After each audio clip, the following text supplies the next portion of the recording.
Ladies and gentlemen, let's get ready to crumble! I'm Joshua Kemble, and welcome to Joshua Kemble's Livestream. I've been a freelance illustrator and graphic designer for over 20 years. I was an art director for 9 years. And when I'm not art directing and working on illustrations and graphic designs, I'm working on comic books and graphic novels, and that's usually what I do during my streams. And while conversations can go all over the place on this stream, from spicy and entertaining to goofy and silly, one thing stays consistent throughout every stream. I'll always be working on art.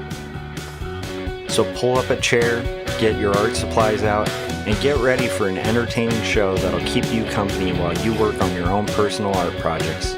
This is Joshua Kemble's Art Stream.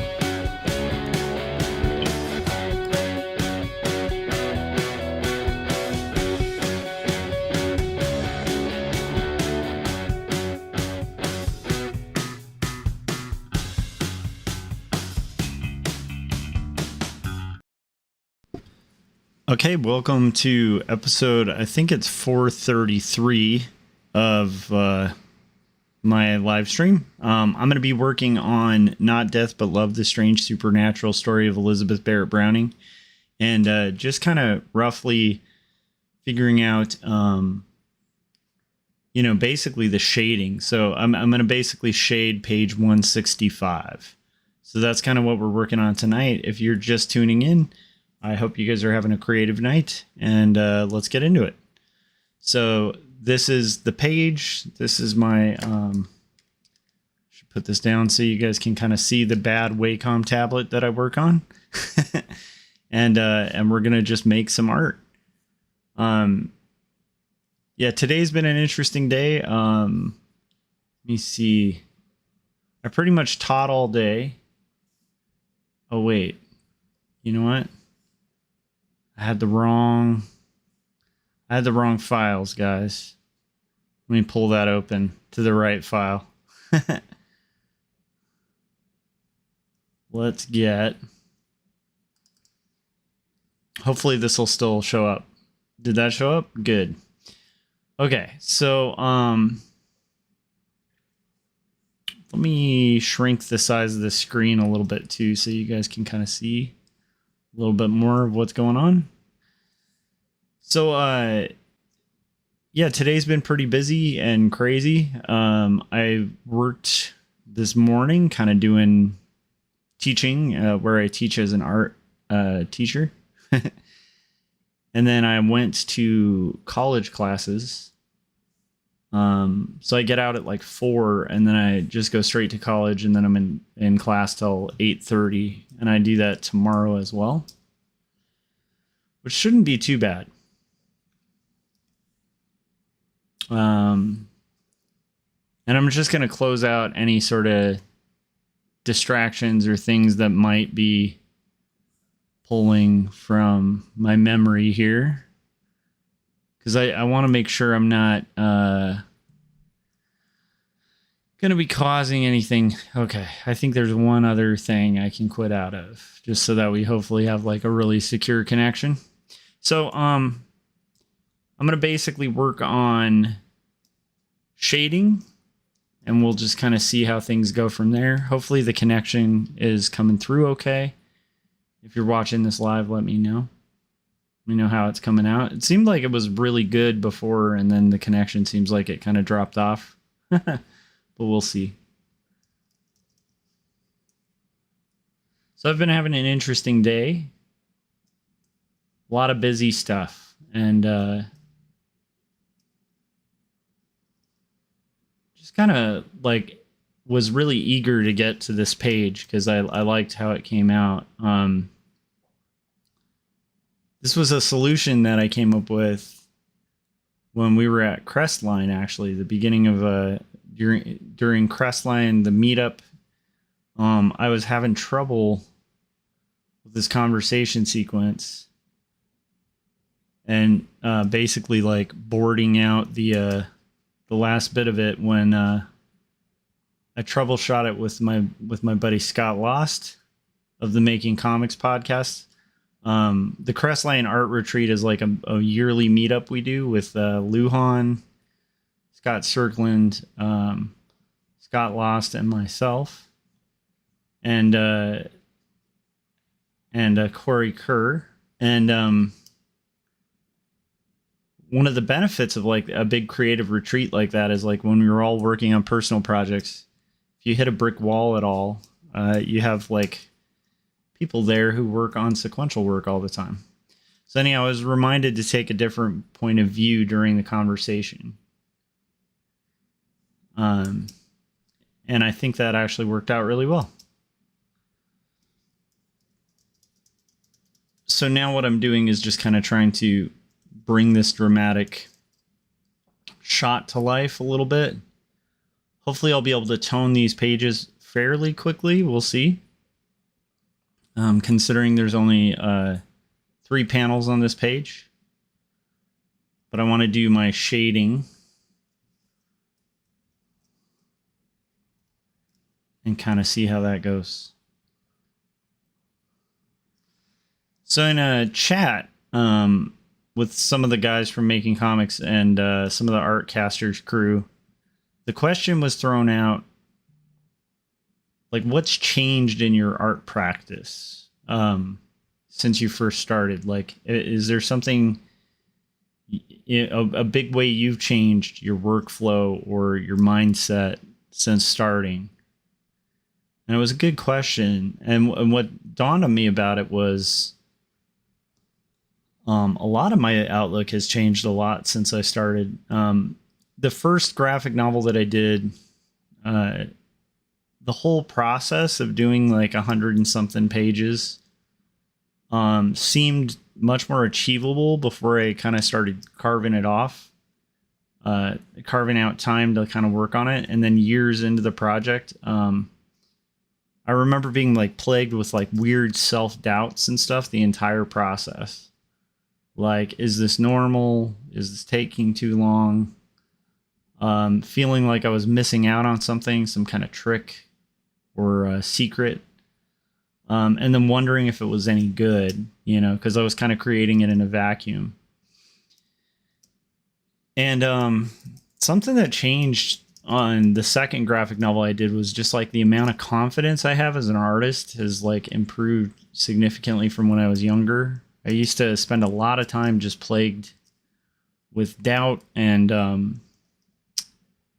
like second guessing what I'm doing. And anyhow, I was thinking about that question because it was put to like our little group chat, and that was one of the things that came to mind for me that's changed a lot since I started as an artist is my level of confidence is much higher because I kind of know what I'm doing a little more, or I know enough about it to realize like not really many people really know what they're doing. I don't know if that makes sense. And I'm excited about it enough to like kind of keep changing up the process and keeping it fresh and stuff. But one of the other things that was brought up by someone else in the same discussion was the idea that, you know, like the insecurity about being a professional or what it is to be a professional. And I remember that too as a young man, like being really impressed by client lists and stuff like that. And I think it's only really after you've like worked for some of the big companies that I feel like that kind of goes away pretty quick. I've done a lot of art that I'm very proud of that I did for clients and stuff like that. And I definitely have had my, you know, moment in the sun as like an illustrator, like where I was known for t-shirt design for a really long time. I made it into some design annuals, you know. I got interviewed by some magazines about it and stuff, like, you know. But it's like when you have that kind of thing happen and then you just kind of exaggerate it in your head of like what that future would look like just kind of doing work for clients. It's interesting because it's like when I was younger, I thought that would be the best use of my art. But one of the things I started realizing is like part of the reason I originally wanted to freelance was the idea of being able to work on my own stuff. So eventually to do my own comics and stuff like that. And that freelance actually made it harder to get those done than just holding down like a regular kind of 9-to-5 type job. And so to me, that became less glamorous because I realized that I was spending more time making less money. And I guess sometimes more money. Like when I was an art director, I definitely made a lot more than I do now. But still, like just kind of offering your soul and your art as like compensation for or for compensation. Which is okay. I mean, we're in kind of a society where you have to kind of make a living and stuff like that. And it wasn't a bad way to make a living. I'm very proud of the fact that I was able to do that. I think there's a very small amount of people who can make it doing just straight freelance, and kind of build a name for themselves and stuff like that in illustration. And the fact that I was able to do that for, a long time, the fact that I was able to art direct and stuff, it's all stuff I'm proud of. And it's formed a good opinion of a good confidence in myself, like in my abilities and what I have to offer. But that is definitely one thing that's changed with me as well, where I really like doing personal work and even creative projects like this one, where it's like a project I believe in, more than work for hire nowadays. And so I kind of feel like one of the downsides of like the freelance lifestyle or the work for clients lifestyle is quite often you're putting your art on hold for a rainy day that never comes. And to me, that's the key. Is like I think as I've gotten older, I've started realizing the things that I'm most proud that I've worked on were usually projects that I really believed in, and stories that I really wanted to see out there. And quite often when I'd take on, another client's story or something like that, as much as I could convince myself and get into it and get excited or psyched about it, it just never quite felt as real or pure as like when I did, 2 Stories or Jacob's Apartment. And so as I've gotten older, like I care a little less about like the client list of people, because I've built up a bit of a client list myself, and it's just, I don't know. I just extrapolate that out and just kind of assume like I'm guessing people's experiences can't be all that different. And I just wonder like how many people are kind of stuck kind of in a cycle of like making art for other people and not ever really being able to see their vision or their story come to life. And so as I get older, that's something I value a lot more. And so I totally sympathized when that conversation was happening with my friend who was talking about kind of that being a change of outlook, from like kind of how they used to view things and stuff. But I think the big change to me, and this is something to look forward to if you're a younger artist, is there's a lot of self-doubt in the early process. There's like a This American Life quote, that went viral about creativity.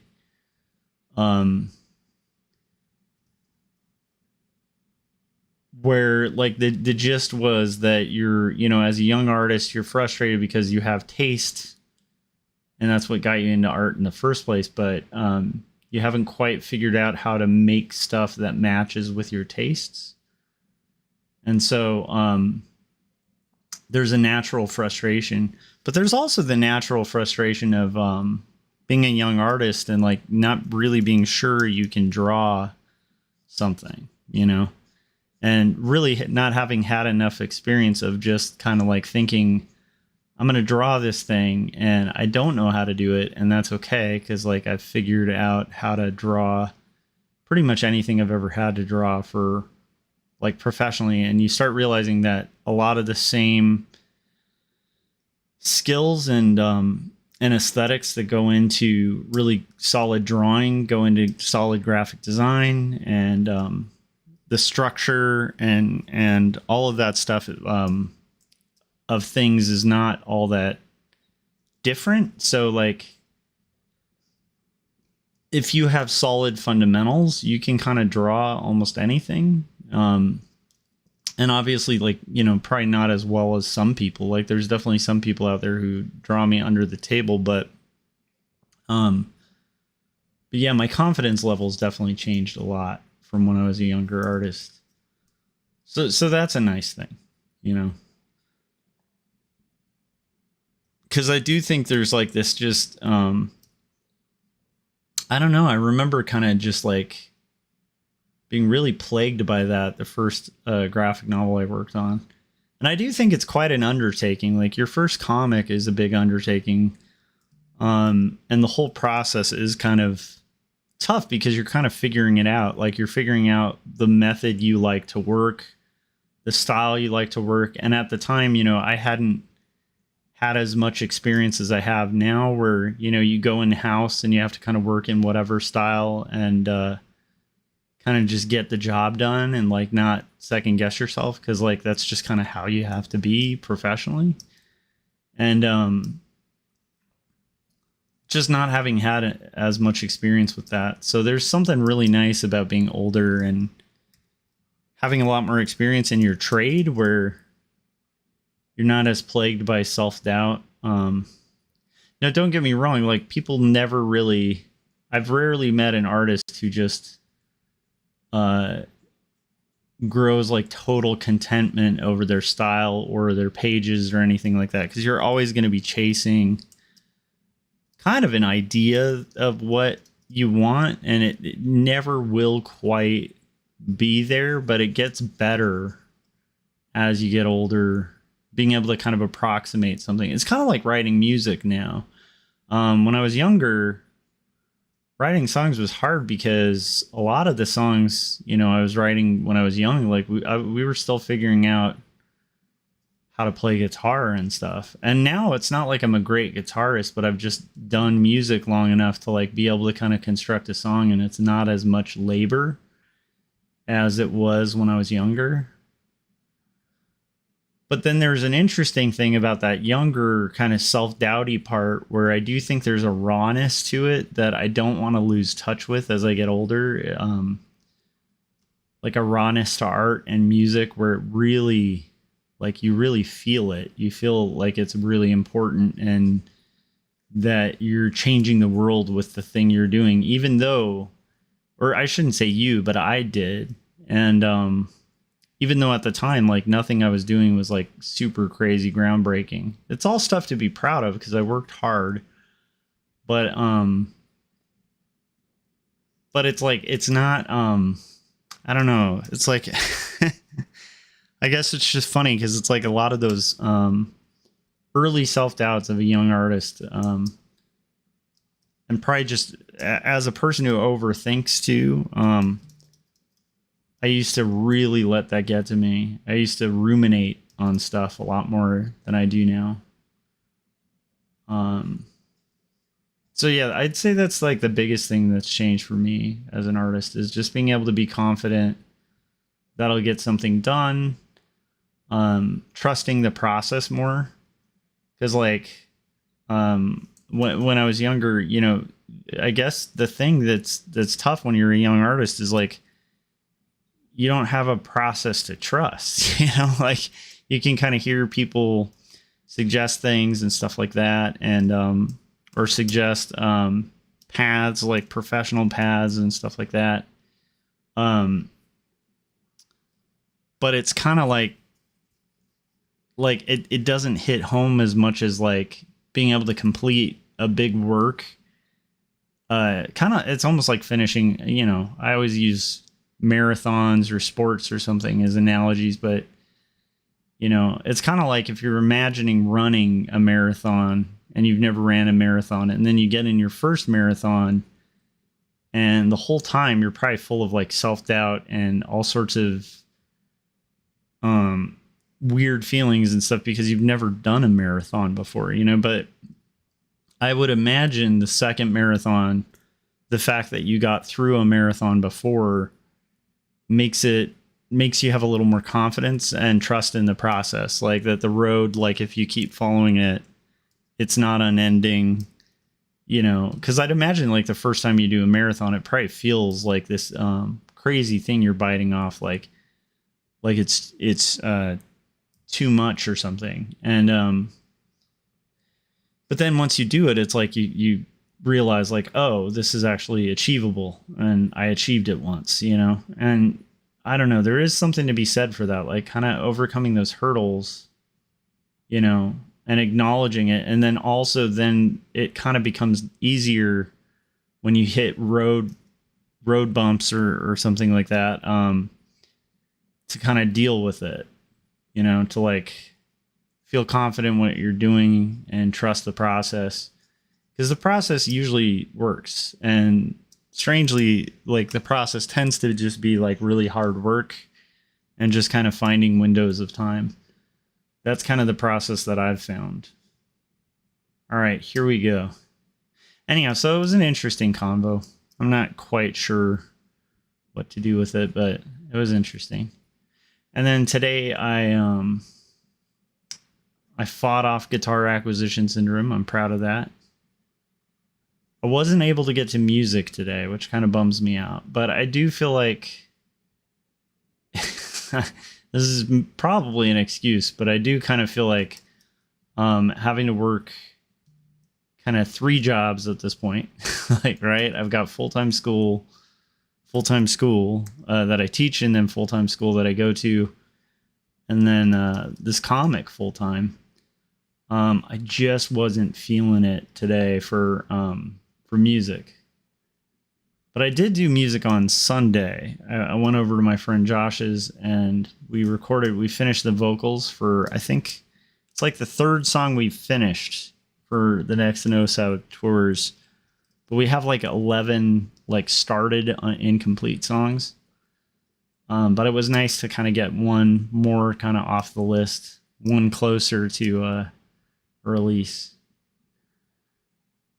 But I'm like 6 into the one that I'm working on right now, and so like I should probably use that as motivation to kind of, you know, track some vocals for a song. But yeah, today I was just like, I got home from class and then I took a nap, and this is my exciting life. Now I'm working on comics.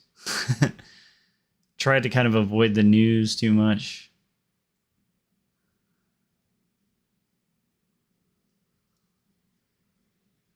Kind of getting better at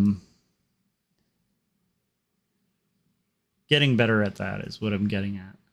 So it's not like you don't get self-doubts or occasionally have those moments, you know. I've definitely had moments of self-doubt during this process, but not nearly like it was the first one. The first one just felt like impossible, you know. And also you just kept like, I don't know, there's this idea of normalcy that I think, actually, let's talk about that. That's kind of a huge topic. The idea of normalcy, right? There's this crazy idea that people came up with that there is a normal. Like, it's a really deceitful idea too. Like that there's some kind of norm, or that there's humans out there who are balanced and everything's working out for them. I think that's like a real dangerous deception. Like, weirdly enough, I think we're all kind of plagued with like weird stuff, you know.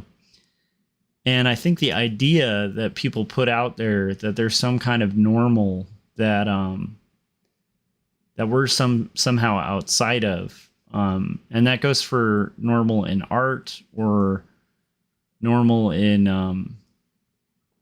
like process or something like that. It's like there's nothing really normal in the world. I don't know if that makes sense. But I've thought about this a lot.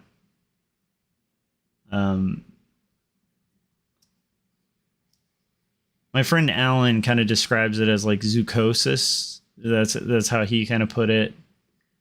He wrote a book called On Getting Out of Bed. And then he's written quite a few other ones. But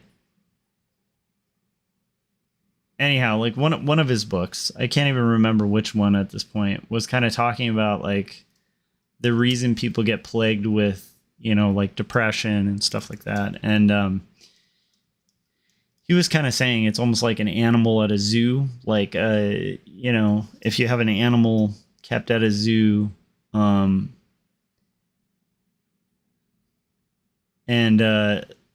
no matter how much you like simulate their environment, like there's this feeling of dis-ease, like a sick feeling of like not being home that causes zoo animals to like do weird stuff, like they'll like start pacing in circles or like acting with anxiety, even though they'll like create these like habitats that are almost like perfect recreations of the animal's habitat. There's just like a strange anxiety that animals get under captivity because there's something unnatural about where they are, and they just kind of feel it.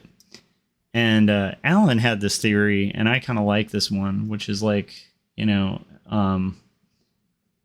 that like we're in a world that's like not necessarily designed for humans. Like we've built systems that, are kind of habitable and stuff like that, but like we're not necessarily in the best version of the earth, like and so the idea that like there's somewhere out there's like a human who's happy in the zoo is like a strange, like, I mean, perfectly happy, right? Like not filled with any sort of strange concern or depression or anxiety or something. And I think that weirdly, it's actually quite the opposite. I think there's generally, like, most people feel pretty alien to their environment, which is kind of weird, but it's like, I don't know if that's comforting, right? It's like the REM song, Everybody Hurts. Is it comforting that everybody hurts? I don't know. I do think there's some comfort in knowing you're not alone. I do think there's something strangely alienating about the feeling that you're not, or that you are kind of alone in your whatever your struggles are. Anyhow, sorry, just kind of rambling. But I think that it's kind of normal for people to feel a little abnormal, because I do think the idea of normal, the idea of like some kind of normativity is a little bit of an illusion, as weird as that is to say.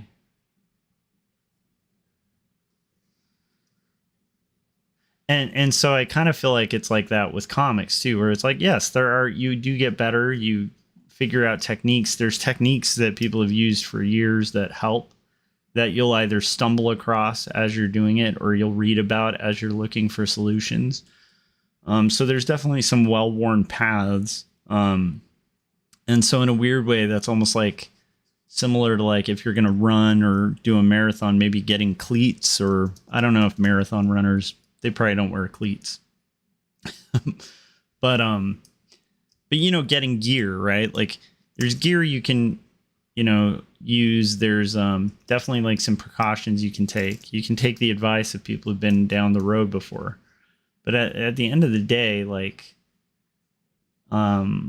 the process of making these things is weird, and everybody's kind of figuring it out as they go. And I think that's kind of a huge thing. Like, and then the cool thing is the longer you do it, the more you figure out, and then you can kind of share that knowledge with other people, which has always kind of been my my thought on the matter. So yeah, so anyhow, I had to work on this tonight. My hope is to tone all of these pages. Or not all of these pages, all of these panels in shade. And I actually have 4 to go, so that might not be possible tonight. We'll see. But I definitely know I have probably at least another hour and a half in me.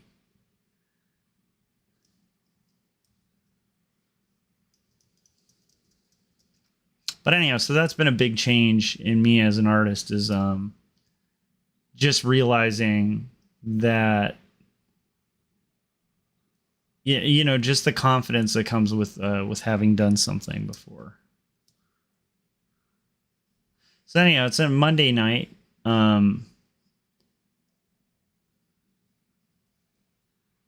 Son's feeling better. My wife's still feeling kind of sick. We had like a sickness hit the house for a little bit. That was wild. But now my kid's catching up on his missing work. He was out of school for a little bit because he was sick. And luckily I managed to not get the sick, which is kind of cool. Usually sickness will like make its rounds and then and then kind of come back around and and bite you, but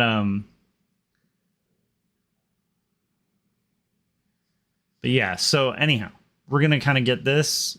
We're gonna do some stuff here.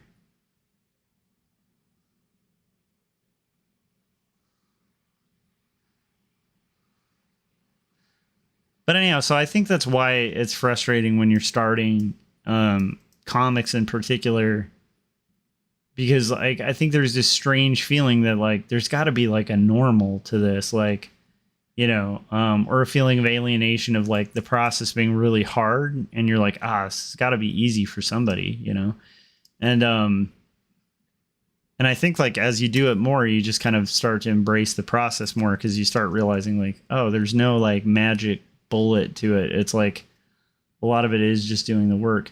And then with the advent of things like AI,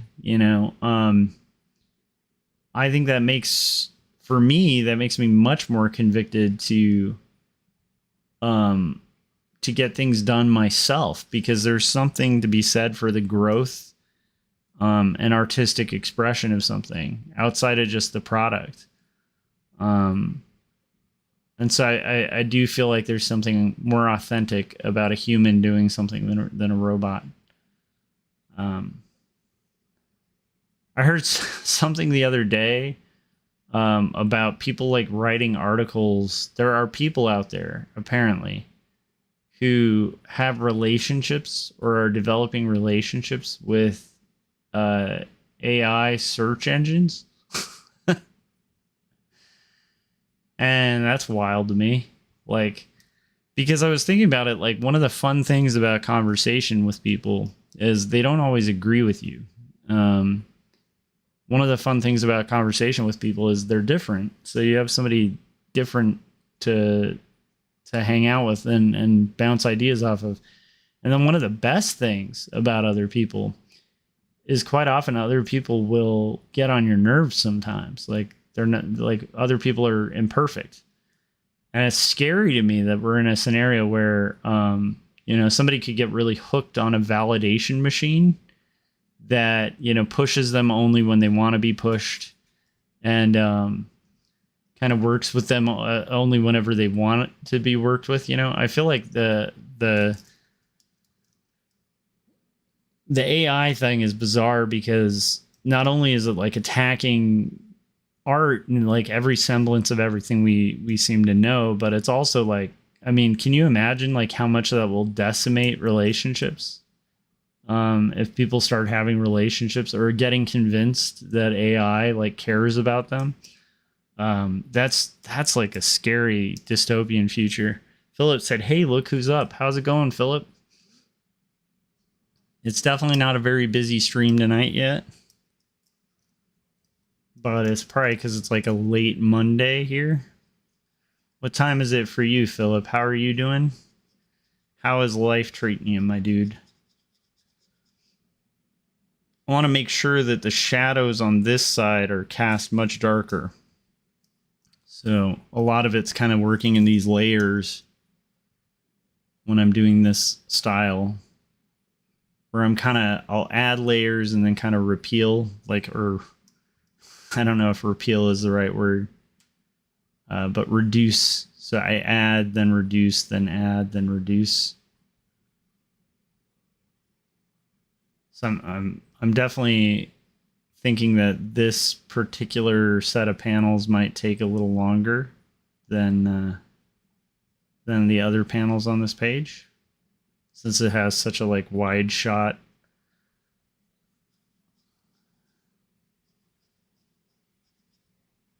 But anyhow, my point is that's one of my favorite things about kind of my approach now as an artist and how it's changed, because I think a lot of when I was younger was kind of like almost like a desperation.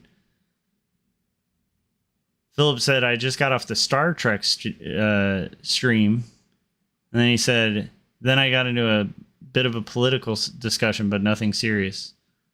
It went longer than he expected. I want to go live, but I'm not sure if I should bother now." Yeah, I don't know. I don't know. It's kind of dead here for me, but I don't know if maybe you'll have luck with this stream. I don't know. But right now I have to shade these panels hell or high water, so I am committed to running this stream till I shade this page, which I don't think will take that long. It's interesting to me that humans take so much longer to shade, or less long to shade, than buildings. I wonder if it's like that for everybody.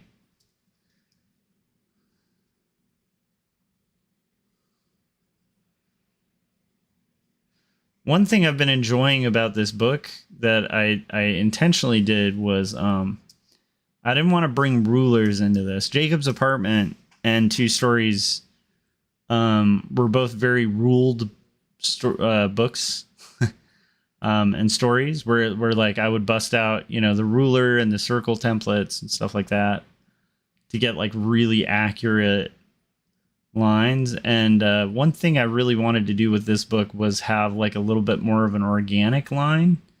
So even my most straight lines are kind of wobbly. Even the panel borders are free-handed. And I feel like that was a good choice. Philip said, "Shade away, don't let me stop you." Nice. How's it going, Dylan? Dylan's joining us. Yeah, I was talking about the art casters and the Making Comics guys. We have a little chat where we all kind of just exchange ideas and stuff like that. And there was a question put out in it of what for you has kind of changed about the way you approach art to like how you approached it when you started, or what's like a significant change that's happened since you started. And what I was, and I'd love to hear your guys' take on this too, but what I had told them was confidence. Like as a young artist, I lacked a lot of confidence. And not confidence like I was kind of probably a little I might have been more egotistical at the time. But yeah, when I was a really young artist, I was really insecure about my work. And I think a lot of it was just because like again, like Philip said, the tablets. Yeah, tech has definitely changed a lot since when I started. That's true.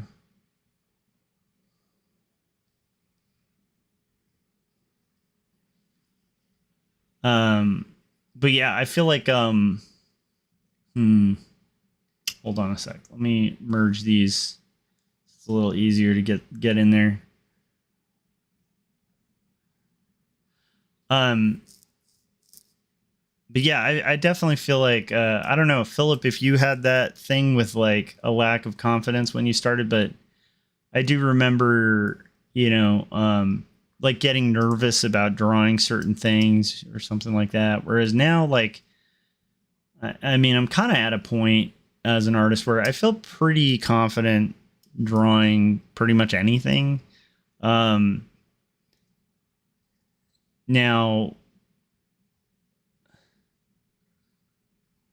Philip said, I don't know if I have more or less confidence, but I think my confidence has changed.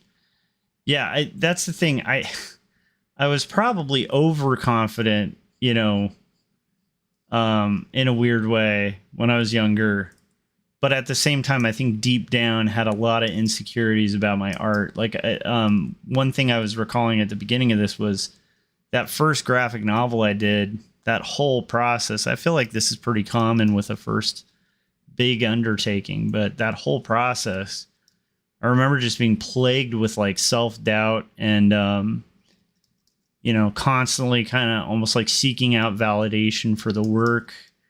I don't know, just kind of like in general, kind of feeling like I was blindly stumbling through it. And, it was just like a very daunting thing. Whereas now it's like, I know the process a little more. So like, I'm not as afraid of like not finishing because I kind of trust the process a lot more.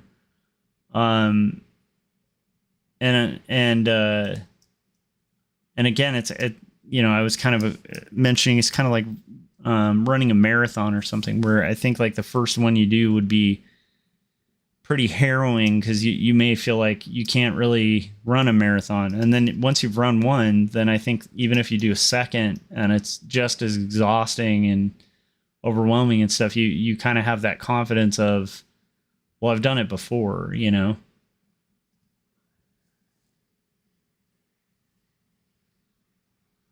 Yeah, Philip was saying he gained a lot of confidence, and then when he finished school, he started work. Yeah, I kind of had that too. Like, I mean, I definitely, started working as a professional pretty young. But even when I was working as a professional, I remember being more terrified than I would now working in-house. I don't know. I don't know if terrified is the right word. Just uncertain, unsure, and I feel like that's definitely changed. But then I also feel like maybe I was overconfident in the sense that I was fresh out of school and for some reason felt really qualified to to be a paid artist, Where in retrospect, it's like, yeah, I made some great stuff, but it took me a bit to kind of really learn the ropes of illustration and stuff like that. And some of my early illustrations weren't the best, I mean, they were the best I could do at the time. But like now, a lot of stuff that I'd get nervous about drawing back then, I'd be able to knock out, pretty quick without a lot of second guessing and doubt.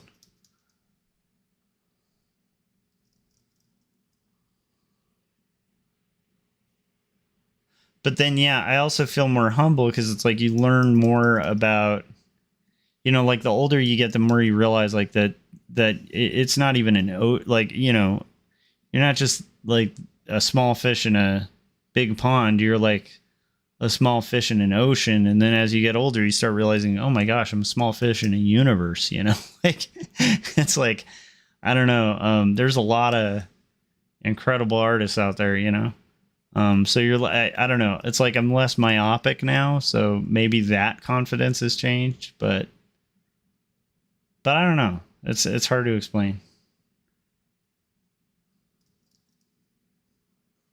And then I don't know, But I was also saying there's something really great and raw about those early days of doing art that I definitely want to treasure and kind of hang on to. Something like raw and almost like a necessity to make, And oh, I forgot to mention too, I'm more disciplined now, I think, as an artist than I was when I was younger. I'm much more disciplined. I've definitely changed my habits to where I can kind of go into work mode a lot quicker than I used to. And I think as a young artist, I also had this like weird belief in the muse, like the idea of a muse hitting you and being filled with inspiration. And I do think that happens, but I just don't think it's as important as I gave it credence when I was younger. Anyhow, I don't know. It's just an interesting thing. What'd you guys talk about on the Star Trek stream, Philip?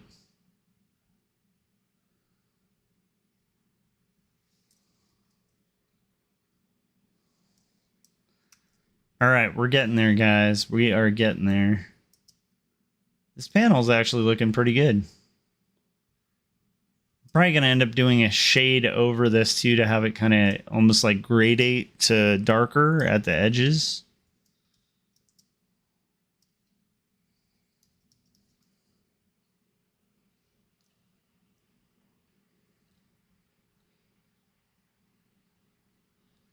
And then Dylan, if you're still here, let me know what you're up to. How you doing, man? How's your night going? You having a good Monday?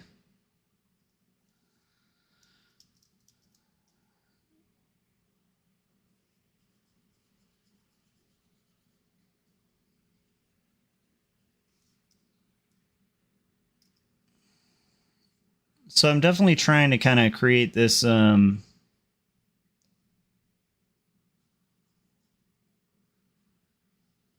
this background here. Oh, why did that group?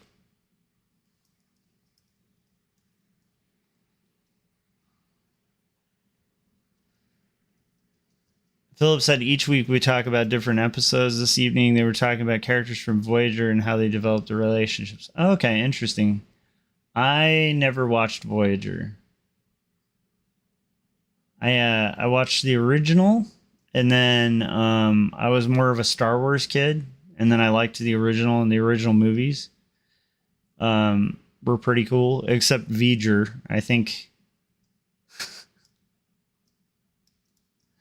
the Voyager episode was, or maybe that's what you meant by Voyager. Like the movie, are you talking about?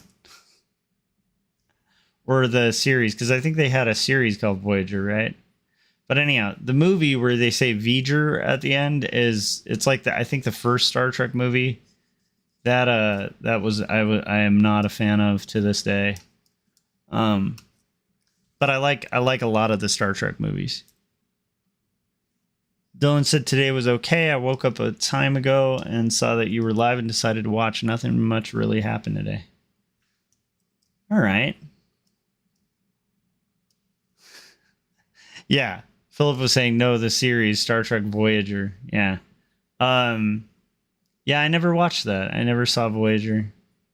I think I tuned out at like Next Generation, which is incredible.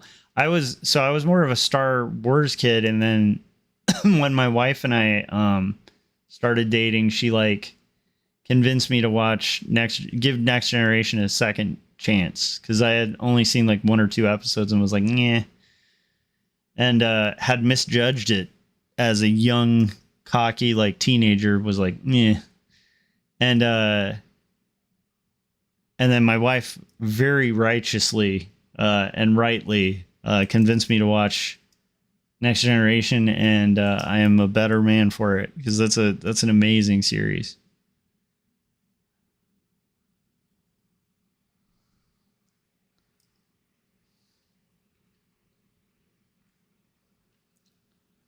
All right.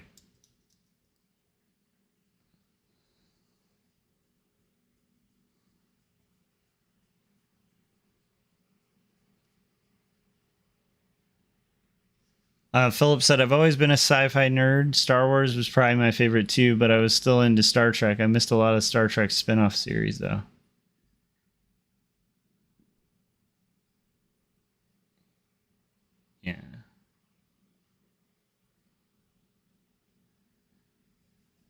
It was my wife and I like binge watched every episode of Star Trek and Star Trek: The Next Generation a couple of years ago. I think it was when Benji was still pretty young. And so there were like shows we'd watch like till he fell asleep, like we'd put him to bed and then put on like an episode of Star Trek or something just to, let him fall asleep. And we ended up watching like almost all of them. And that was a fun year or so where we were just binging Star Trek. Yeah, the original Star Trek's actually pretty great.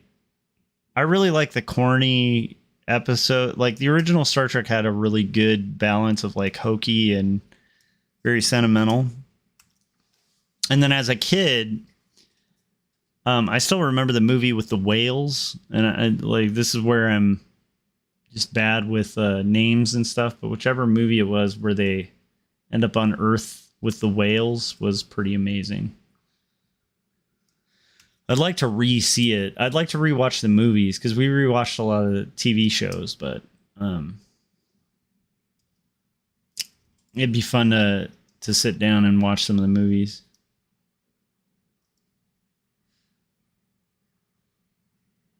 Philip said, "I hear you, Dylan. I never sleep well." Yeah.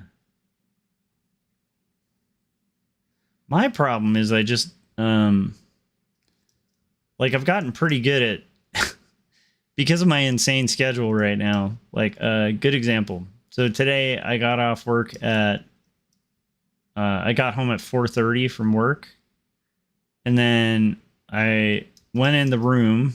I took a 20-minute nap, and then I had to wake up and go straight to class till 8:30. And then now I'm kind of working on comics, getting my last job done.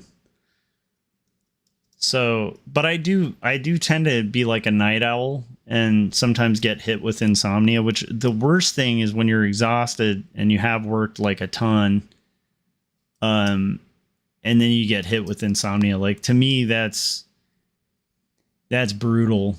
Cause like there's times where like, I've definitely had multiple nights, not in a few nights, but like a couple nights ago, I had one of those nights where it's like, I just can't sleep. And so like, I'll be up and work till I'm exhausted. And yet like my brain just won't shut off. So anyhow, I empathize, Philip. I get hit with mild insomnia sometimes. I don't think I have it like as severely as some other people. I know my sister has it like hardcore insomnia. Mine is more overthinking insomnia. Like my brain just will not shut off. Like, yeah. Philip was saying I've had it on and off for a while. Yeah, and sometimes it can be really fun because it's like, sometimes I like when I get hit by insomnia because I'm like, sweet, I guess I'm going to be working, but there's those nights where like, man, it hits hard, you want to be resting. Oh, Philip was saying, I have to ask, did you end up watching Abbott and Costello meet Frankenstein? Yes, I did. I actually watched it while I fell asleep that night. You know what? I will say, it's pretty fun. It's really stupid, but I can see why I liked it as a kid. It was funny. It was interesting. The shtick is kind of interesting because I think as a kid, I really thought Abbott and Costello were really funny. I didn't realize it was just basically like, I forget which guy is the chubby one. Because they're kind of like Rosencrantz and Guildenstern in my mind. Like they just kind of, I mean, I'm sure there's one that's clearly Abbott and one that's clearly Costello, but like in my mind, you could just switch their names, and I wouldn't know. Like I wouldn't know any different. But But yeah, it seems like the shtick is like the tall, thin one is like confident and kind of cocky, and then the chubby, shorter one is like, you know, kind of dopey. And it's kind of like the Pinky and the Brain thing, you know, where it's like you got the kind of the prone to anger kind of, or Bert and Ernie, you know, I don't know. But anyhow, it was fun. I had forgotten they had like a lot of the classic Universal actors are in it too. It is super corny, but a lot of fun. I had fun with it. They still didn't quite explain, like there's like this doctor in it who's helping Dracula, like, because I guess Dracula wants to like mind control Frankenstein. That's the plot. And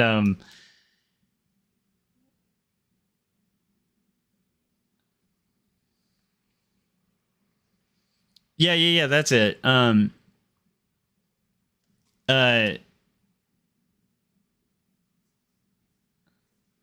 He said, I always remember the animated series, and the fat one used to yell, "Hey, Aboot!" Yeah. But anyhow, it was fun. It's the premise was pretty silly, you know. I guess Dracula really wanted to control a Frankenstein. They never really kind of explained like his intentions, like why he wanted to control a Frankenstein. And what's weird is in the movie he has like plenty of opportunities to just like, you know, suck people's blood and stuff, but he kind of doesn't unless he wants to make them into like his little like vampire zombies. But the bits are funny, you know. It's like but okay, so there's a bit that I wish they had kind of developed a little more. I'm like critiquing Abbott and Costello's Universal Monsters thing. But I wish they had developed so they had this whole side plot where basically I guess it's Costello, like the kind of chubbier one. At the beginning, Abbott and Costello are like working for this like shipping company. And they never quite explain it. It's like almost like a UPS delivery service kind of thing. But whatever it is, it's like a union job. And but they also seem like valets at some point, so that's kind of weird. I don't know if it's like a position that existed back then. But anyhow, so they get a call as they're working in this at this place. At the very beginning of the movie, they get like a phone call, and it's from this guy who sounds kind of desperate, and he's basically saying there's going to be this delivery for like the House of Horrors of like 2 crates. Whatever you do not deliver them. And then as the guy's on the phone, he starts becoming a werewolf. And so it's, you know, it's the werewolf. So then there's a bit there. So like, it's like Costello's on the phone and it's kind of like, I can't hear you. Your dog's barking. And it's like this whole bit, you know, like he clearly doesn't understand this guy's like becoming a wolf over the phone. Anyhow, so then like this guy from the House of Horrors comes to like pick up his package. But before he picks up his package, like we find out that Costello is somehow dating this just like stunning lady. And Abbott is like really upset. This was going with the assumption that Abbott is the thin one and Costello is the bigger one. Abbott's upset and confused because basically Costello is like kind of a moron and is also like not very attractive. And so he just doesn't quite understand what it is about Costello that's like attracting this lady. But the lady's like clearly just like head over heels for Costello. So anyhow, flash forward. The guy from the House of Horrors comes to pick up his packages and Costello almost like breaks him. And so the guy basically convinces Abbott and Costello to like deliver it to this castle. Oh no, to the House of Horrors. And so they go to the House of Horrors, which is like this wax museum, and Costello's all freaked out because of all the wax museum stuff. And then in the wax museum, they already have plaques for Dracula and Frankenstein's monster set out. And the guy from the House of Horrors basically explains that he got this like sick deal for like Dracula's like coffin with his bones in it, and for basically, you know, the corpse of Frankenstein's monster. And so like they get to the wax museum, you know, they open the crates because they're told to open the crates when they get there. And then there's all these bits where, you know, they're in a House of Horrors and the coffin of Dracula keeps opening because Dracula like keeps peeking out and stuff. And Costello sees it, but Abbott doesn't. And they play that bit throughout the whole thing. Anyhow, I'm not going to go through the whole plot, but my point is, long story short, it turns out that this girl who's head over heels for Costello is actually working with Dracula, because they've basically picked Costello as the ultimate candidate to transplant the brain into Dr. Frankenstein's monster, because he's so dumb that he'll obey anything. So the idea being like they can kind of avoid what happened to Dr. Frankenstein happening to them. Like he could be the sheer servant of Dracula's. So anyhow, the lady, it turns out she's got like a German accent or something, and is like into but I never quite, and maybe I just wasn't following it, but I never quite understood why I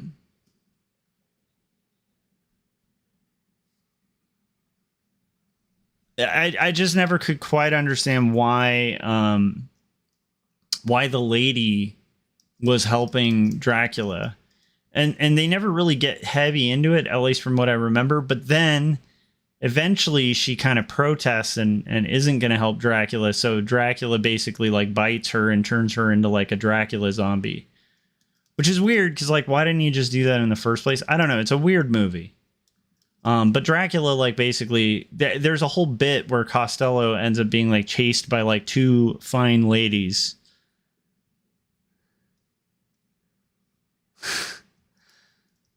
But there are a lot of very funny bits, because the whole idea, the big bit, the ongoing bit throughout it is, you know, basically for the majority of the movie, Abbott never really sees any of the supernatural stuff. So he thinks Costello is just being like, you know, like a freaked out kid about stuff. It's kind of like a Scooby-Doo episode, you know, where Scooby and Shaggy are all freaked out. And the rest of the gang are just like, what are you guys like freaking out about? And they're like, no, like look in there. It's a really bad thing. And then, you know, people look in the room and like nothing, you know, that same bit is basically the whole movie. But it was funny. It was interesting. The Wolfman parts were really funny too. Just a lot of shtick and silliness, but I enjoyed it. It was nice to like kind of take my mind off stuff to watch. So thanks for sending me that link, Philip.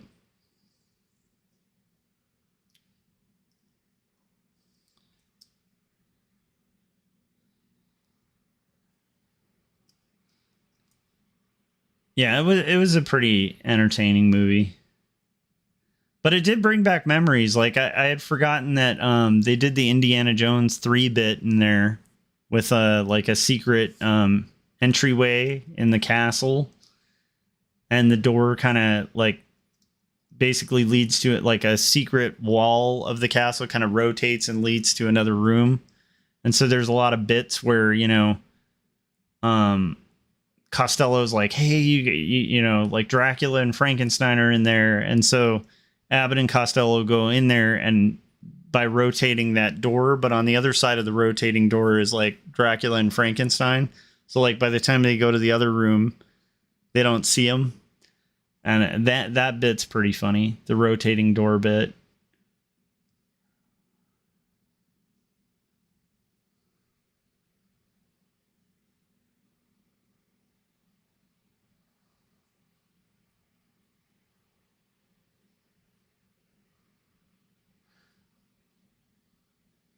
But I do remember it being really funny as a kid, and I can see why as a kid I thought it was entertaining. Especially because there's like a lot of animation in it too. Like they do this really corny animation when Dracula becomes a bat. That's kind of amazing. Kind of blending like live action and cell animation at the time. I had forgotten about that.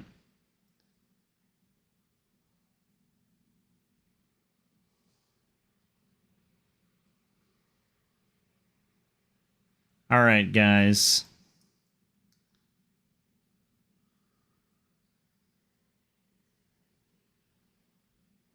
So we're getting there. We're kind of working on the hair now.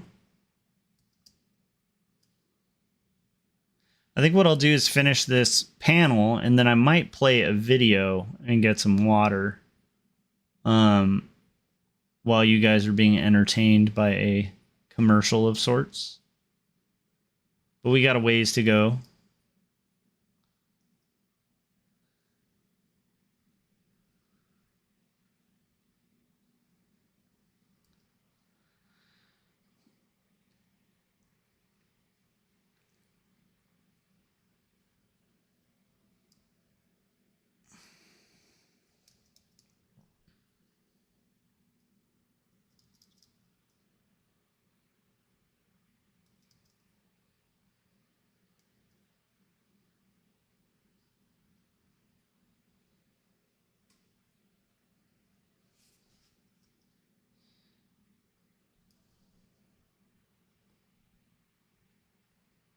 I really liked this solution.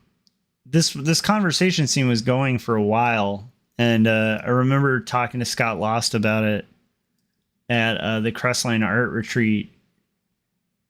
Just trying to kind of think of a different viewpoint to like show, and he kind of reminded me of the rule, of screenwriting, where to make like interesting conversations, you can have a couple talking, say while they're doing the dishes, and instead of showing the couple, you can kind of focus on the dishes or whatever, or focus on like little details in the room just to kind of keep it interesting and not as literal, but you're still flowing through the story. And that kind of reminded me of a couple things. So I was like, oh, I'll just have like a bird come and land on the roof. And that way we get this like nice overhead shot while they're talking. And it actually kind of acts symbolically too, because it's like almost part of the illusion that Sophie's doing here, where her brother's talking through her to Elizabeth. Elizabeth's brother is talking through her, so it kind of gives it an extra like supernaturally angle, and also just makes it a little more entertaining. Because I pretty much have taken most of the standard kind of panels that always work panels possible in the sequence, because it's such a long sequence. So it was a nice refreshing change. And if Scott Lost ever watches this, thank you for that combo. That really opened up my brain again, because I was definitely feeling at the retreat while I was roughing out these pages a little bit of a block, but that definitely opened it up. We're getting there, guys. Just drawing hairs.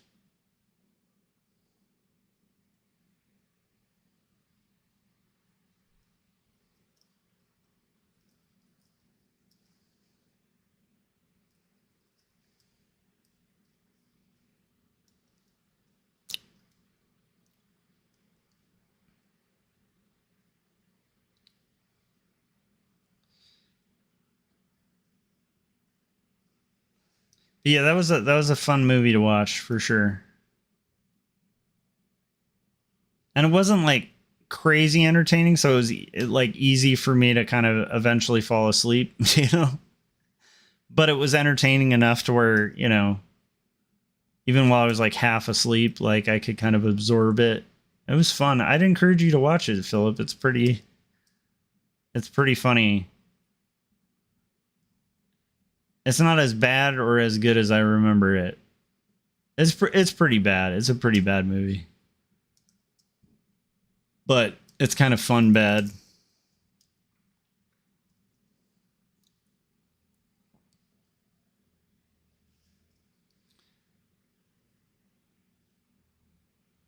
It is funny how that trope works really well. I think that's been around since like vaudeville, right? It's like the kind of smart aleck. He's prone to get kind of angry versus like the kind of dopey sidekick. Who, you know, pretty much like the smart aleck will always like kick in the pants. So they can, you know, do like almost like the who's on first type conversations, you know. And you have the smart guy get more and more frustrated because he's like, no, I'm asking you who's on first, you know. And like the guy who's kind of clueless is the one who's like, oh, it's who, you know. It's kind of a classic bit. I feel like that trope could be pretty good with comics. Oh, Philip said I've seen it many, many times. Yeah, I saw it a lot as a kid. I just hadn't seen it recently, you know? Very funny. But I still want to know why the lady in the first place was helping Dracula. Like, I can't remember. She sounded like she had like a German accent, so I wonder if it was like she was like an ex-German person. I don't know. It's just hard to know what the bit was with the lady who was helping Dracula. I felt like they could have developed that more.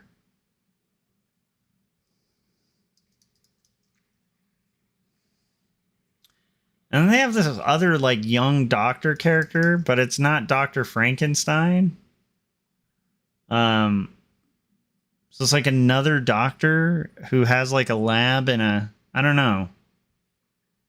It's a very strange, kind of incongruent story. The worst parts of it were probably the Wolfman stuff. The Wolfman stuff was funny.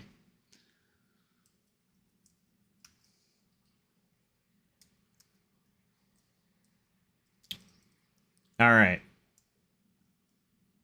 Ladies and gents, we're going to finish this panel. This panel shall not be unfinished.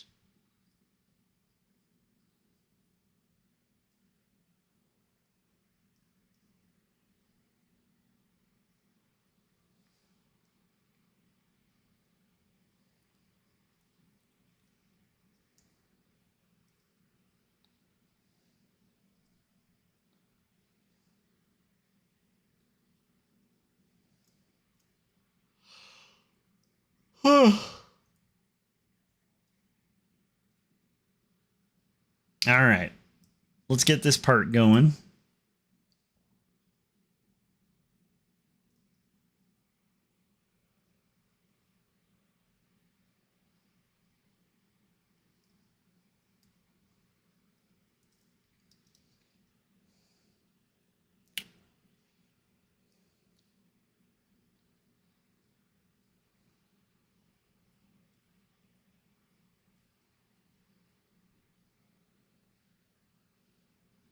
Oh, yeah.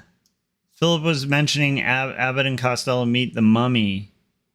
I kind of remember that one because don't they end up like wrapped in like mummy tape or something? Like it's been a long time. And I feel like there were torches in it, but it had a lot of similar bits. I still kind of wonder what this shipping company was too, because like what kind of UPS delivery service type thing like has people like show up and also unwrap the package? I don't know. Maybe it's an old-timey thing.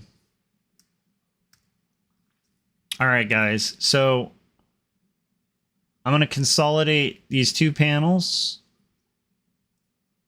And then I'm going to play a trailer. What was the plot of the Abbott and Costello Meet the Mummy? Philip, I'd love to hear it.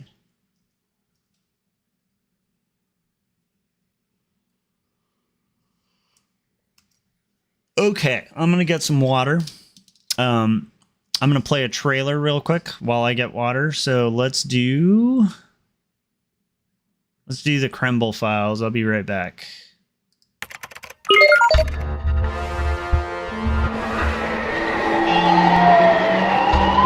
Well, Mr. Stryker, I have you now. There is no escape.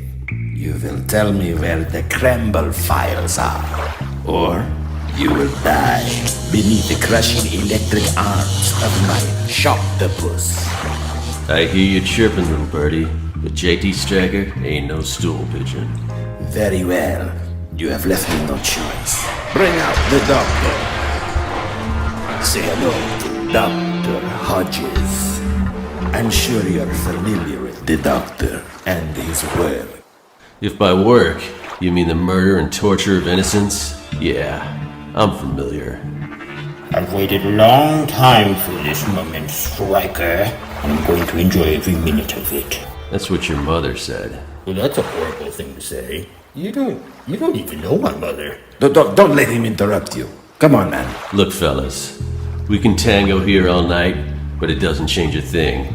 You're never getting the Kemble files. Oh, I beg to differ, Stryker. I have certain negotiation methods. Your mom has negotiation methods. Stop it. That didn't even make sense. That's not even... It's not applicable. Listen up, compadres, and listen good. Option 1, I'm giving you 2 bozos and out. You untie me, I walk out of here, and everybody goes home happy. Option 2, I kill everyone in this room and then... You idiot! You killed him! I felt triggered. I've been learning to stand up to bullies. I just read 2 stories. Joshua Kemble's raw, introspective graphic novel chronicling mental health, faith, and the struggle for redemption. I also read Jacob's Apartment, a coming-of-age graphic novel about faith, love, and post-college existential drama. They've changed my life choices. I'm sorry. I had no idea. I too am a fan of the books of the Joshua Kemble. But I'm still going to have to kill you. Kill me with kindness?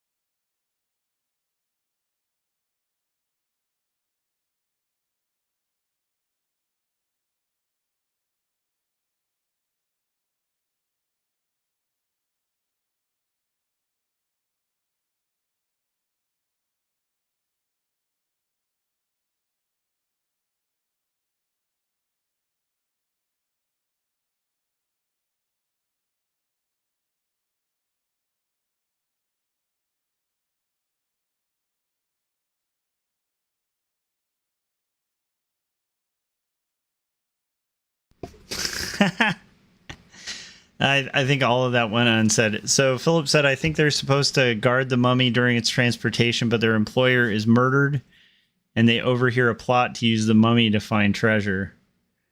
That kind of plot device is so fun. When I was younger, I used to like watching DuckTales on the Disney afternoon. And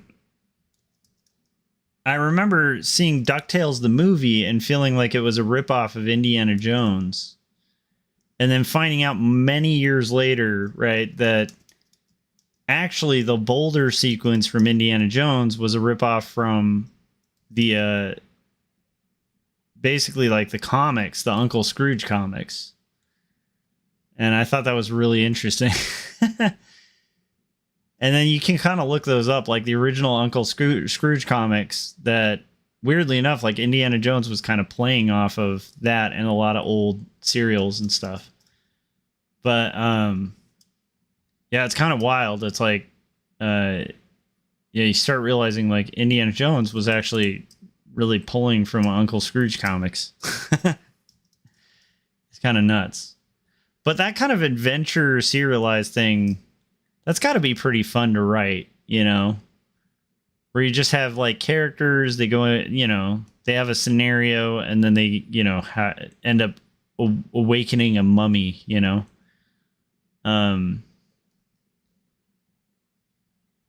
Yeah, I thought that was really interesting because DuckTales, the movie, had a lot of things like Indiana Jones in it. And I didn't realize a lot of those came directly from the comics that Indiana Jones had pretty much gotten ideas from. And I think the boulder thing, the whole boulder part, is like a direct swipe of original Uncle Scrooge comics, which is all Walt Kelly.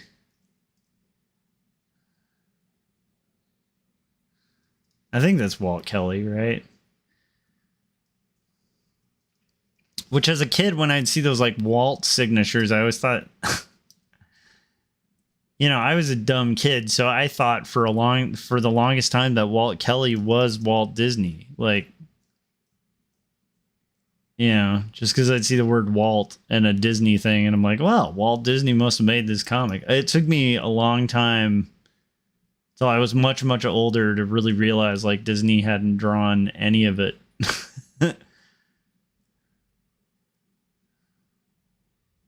And then you learn about Iwerks and stuff, and anyhow, interesting stuff.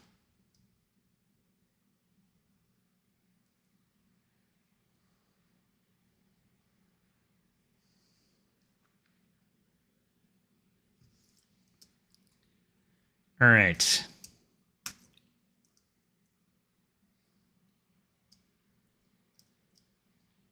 All right, guys, we're getting there. We're getting there, ladies and gents.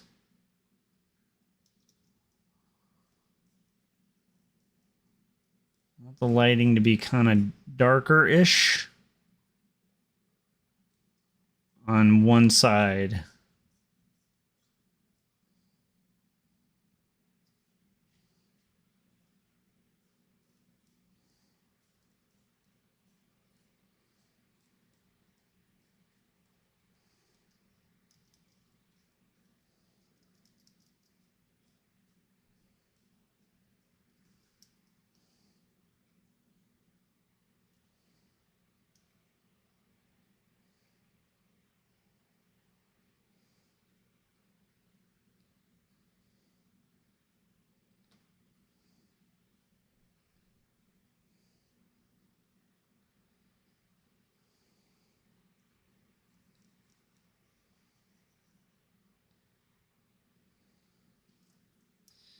Okay, let's save this.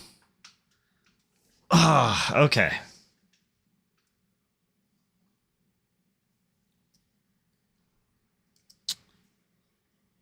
I definitely tonight should try to work out too if I can sneak it in before 2. Because I'm definitely having like back pains.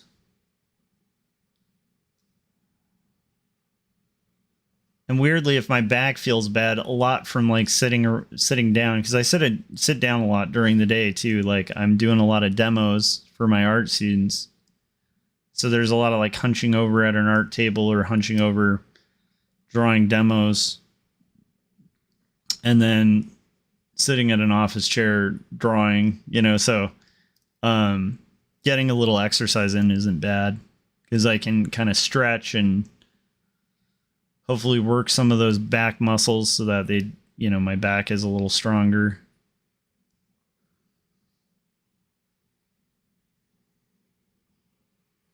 But we'll see if time allows it. It might, because this panel's going a little quicker. I think the last one's going to go a little slower though, because it does have more backgrounds in it. But anyhow, just thinking about it, like the Abbott and Costello kind of premise though, it's got to be kind of fun to write like a serial, you know, where it's very situational. Like you have kind of two silly characters, you know, and you throw them in a haunted house, you know, or, you know, you know what I mean? It's like, I think those situational stories must be pretty fun to write.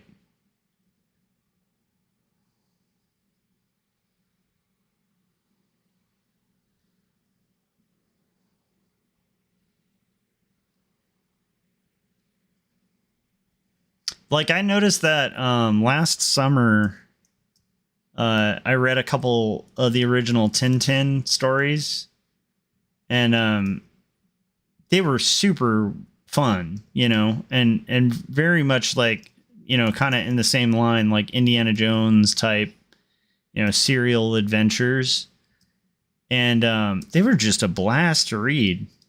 Some of them don't hold up like culturally as much as you know, there's some stuff from back in the day that was a little, you know, of its time, but it's such a good story. Like they're such fun stories, you know, where it's like you'll have Tintin just kind of thrown in this scenario, and then he has to like solve a murder, and then he has to hop on a train, and there's a lot of like actiony packed action type stuff.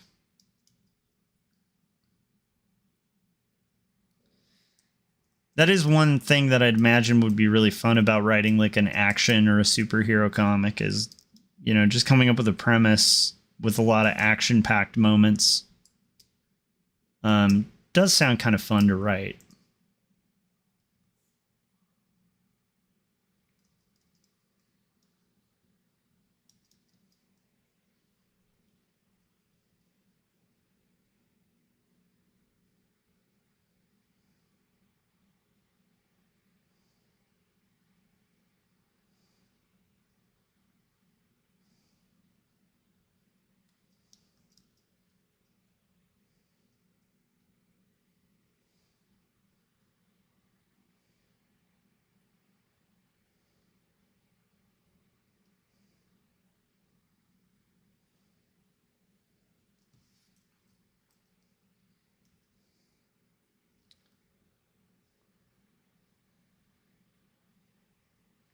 So we're just kind of working on the close here.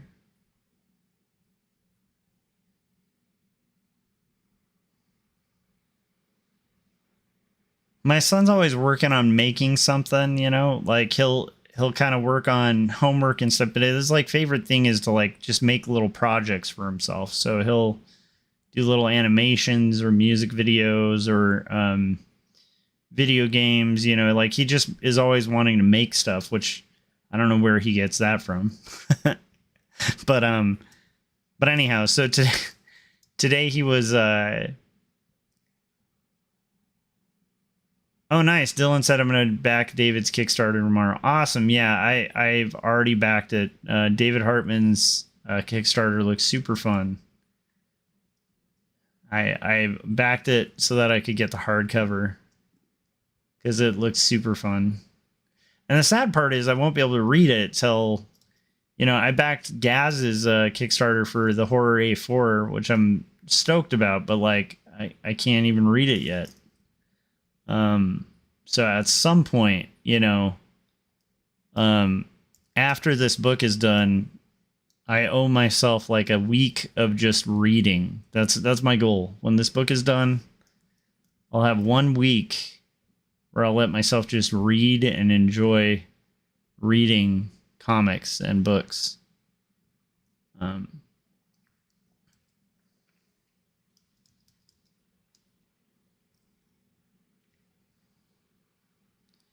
love the idea of fake ads in a book too. One of my favorite uses of fake ads in a book was in Jimmy Corrigan, The Smartest Kid on Earth by Chris Ware. It's a pretty serious story, right? But there's this part where it has like these paper cutouts. And it's like, you know, kind of presented as like fun activity. And then the paper cutouts actually end up tying into the story. And it'll have like a bunch of fake ads and stuff, and they all kind of tie into the story and the narrative. So like the text of the fake ads becomes like part of the narrative. It's kind of amazing. Dylan said, sounds fun, just a whole week of reading. Yeah, I feel like that's what I'm going to have to do.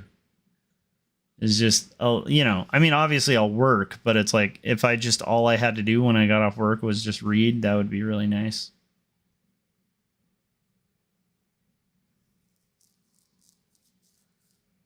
There's actually a really beautiful collection of most of Chris Ware's fake ads. That's like, I can't remember. It's called like the Acme Novelty Library, but it's like the collection. It's like a big red book. I have it. It's great. And it's like almost all of his fake ads.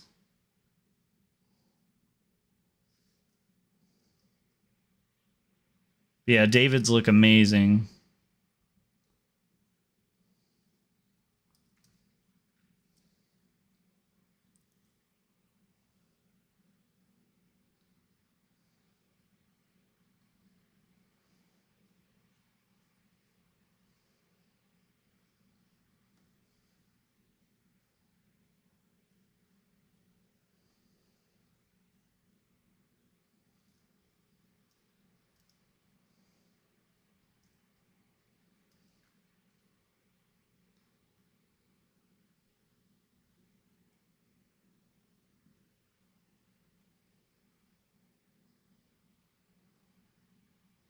Yeah, there's so many stories I'd like to tell. I really wanted to do a group story where it would be based loosely on all the characters from Peanuts. This was like years ago, but it had dawned on me, and I still firmly believe this, that like I think it was like back when, do you guys remember How I Met Your Mother, that TV series? Back when that was on the air, I like couldn't figure out what the dynamic was that felt so familiar with all of these characters in the cast. And then I remember sitting down with a friend, and we broke them all down and realized like the show's pretty much just Charlie Brown. It's pretty much just Peanuts. And then I started thinking about like most group dynamics in stories, and I realized, I don't know, I had this theory that like the best group dynamic ever was created by Peanuts. Like I think Schultz like just kind of cracked the code of the type of characters to have kind of play off of each other.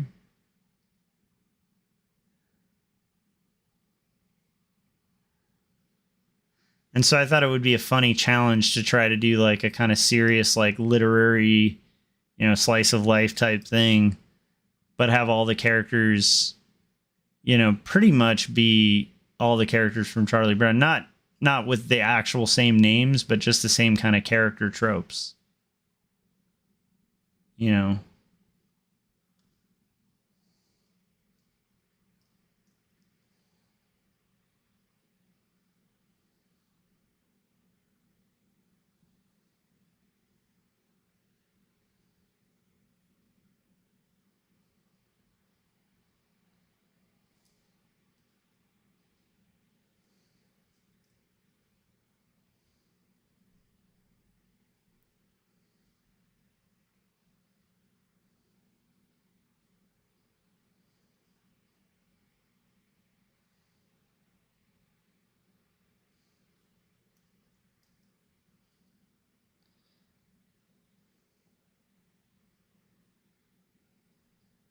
Yeah, Dylan, that's good that you're gonna back David's thing. I think that's good. He's killing it too. I think the last I saw it had cracked like 14,000, but I think it might be higher now.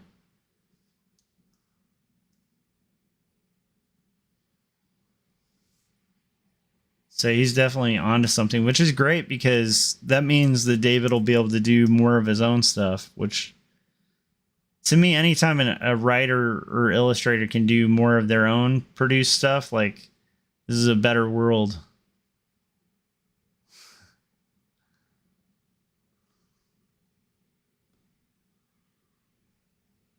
Like, it's cool that David can work on other properties and stuff for other people, and I'm sure it's very lucrative, but I want David to be able to do his own thing, like, all the time. Like, that's my hope, is that he can just continually do his whatever his vision is, you know? I think that would be a cool world.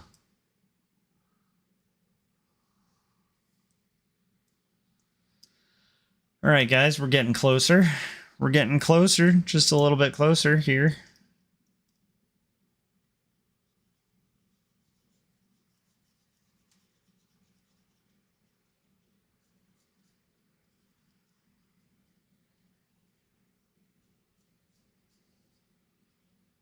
Dylan said, I agree. Yeah, I think that's like the ideal for all artists.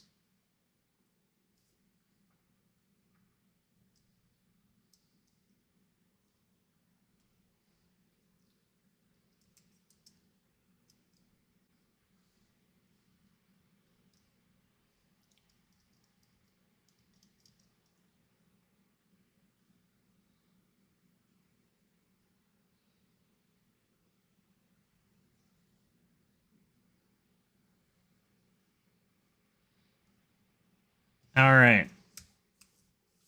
We're getting there. We're getting closer. I know the connection seems like it's kind of weird, so if it's lagging at all, let me know. Hopefully not too bad.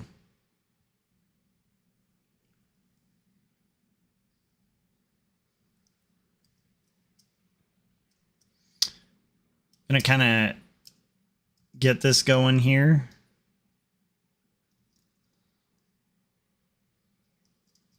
Set up that there's lighting here. Establish that there's some lighting here. It's darker.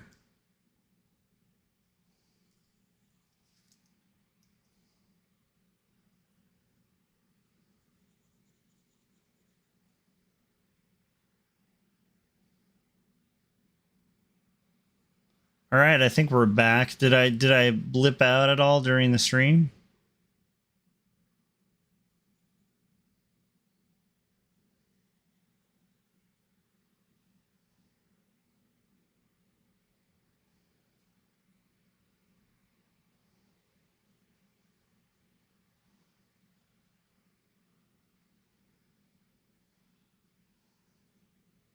Something I was thinking about the other day. I used to go for walks, like, super late at night when I was in high school.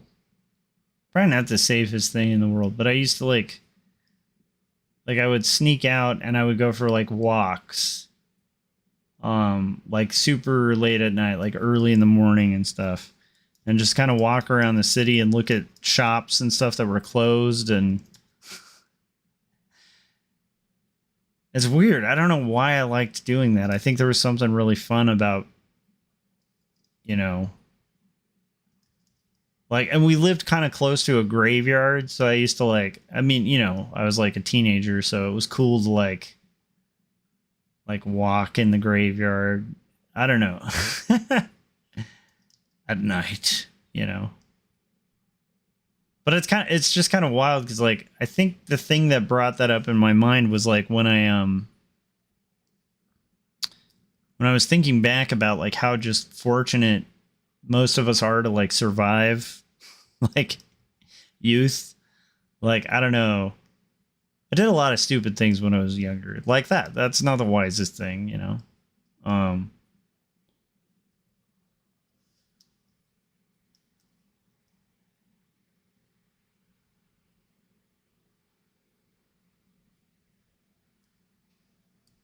Oh, Philip was saying it only cut out for a second. That's good.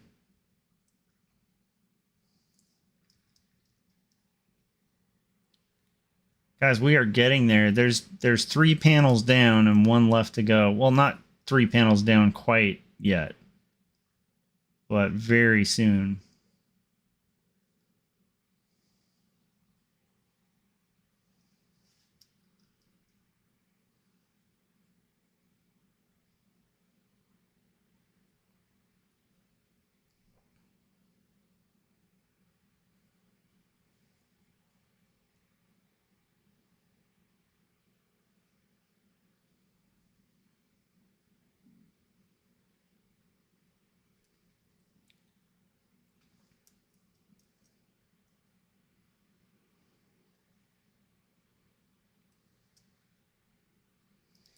All right. How we doing for time? I think we're making pretty good time. Merge visible.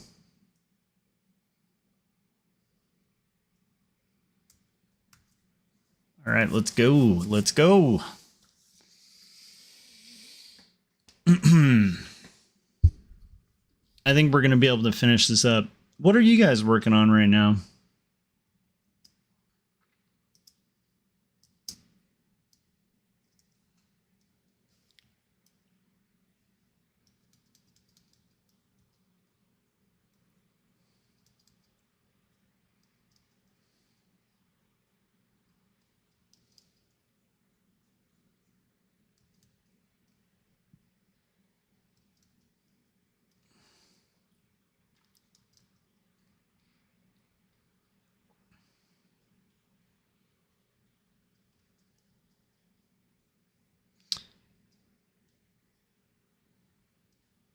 Got in a conversation about book signings at lunch where we were talking about different writers and artists and stuff that we met.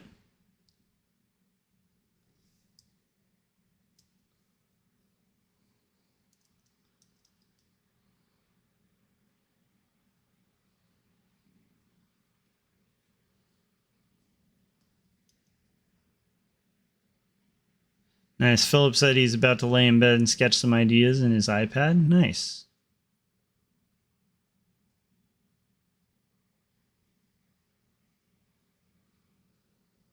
Did you ever make Crocs and socks?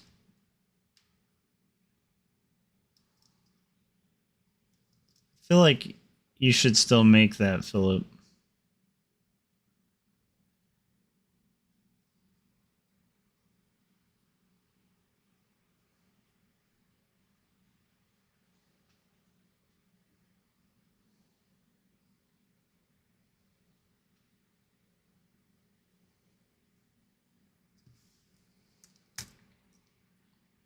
All right, guys.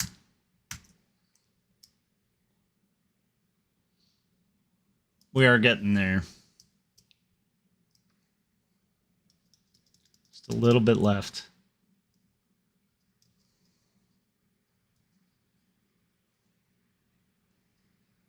Philip said that's kind of on the back burner still, but I really want to revisit it someday. I think you should comp it out, Philip.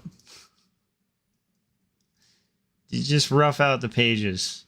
Treat it like you're in an animation studio. You know, like you're on a deadline. You got to storyboard it. You know, in a week. How about that? That might be hard if it's a 24 pager. You have to storyboard it in a month. And then allow yourself like a week a page. You're pretty quick too, Philip. I think you could knock that out. You know what? I'm not going to be another voice guilting an artist about... I'm sorry. I'm not trying to make you feel like obligated, but I like to try to inspire people to make stuff. I'm excited about Scott's Kickstarter. I can't wait for that. Scott's going to be kickstarting a Wax Pack series, his Gross Food series, which I think is great.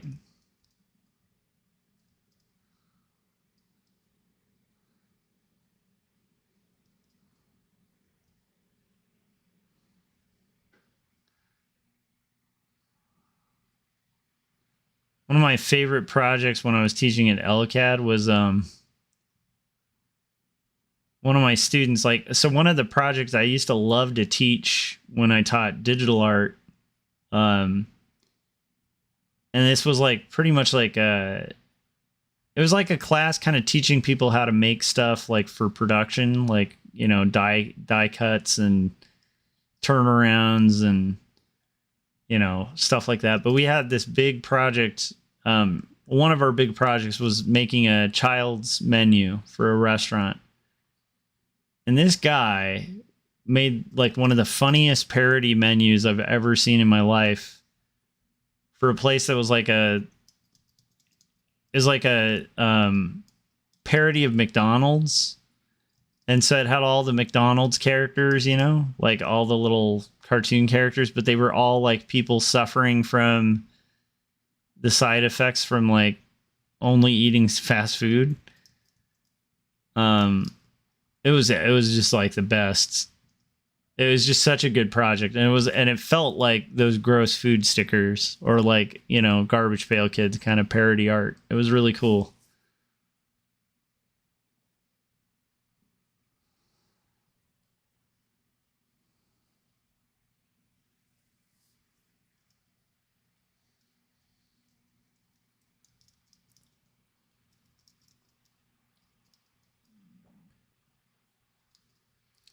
Yeah, I got to figure out that myself too, because Philip said, I noticed you're freezing more frequently, only for a second, but it's every 5 seconds now. Oh, wow. Yeah, that's not registering here, but yeah, I don't know. I know that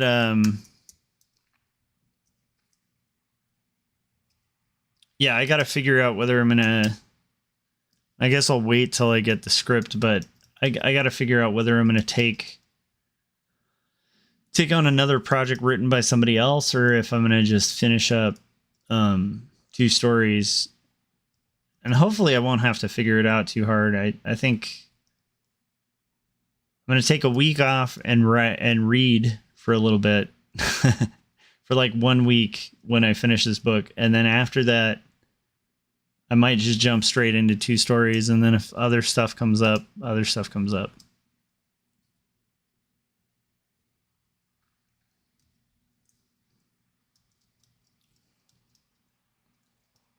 Okay, and we're having this kind of here.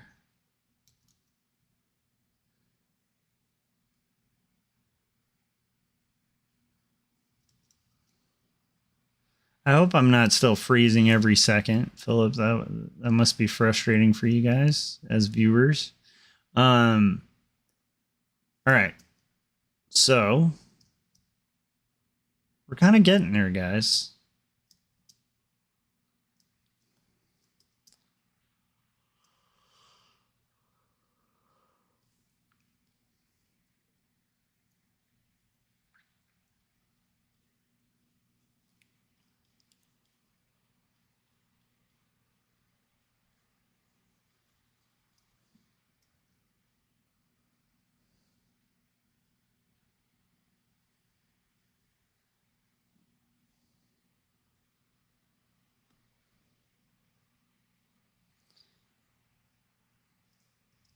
All right. Getting closer. Closer.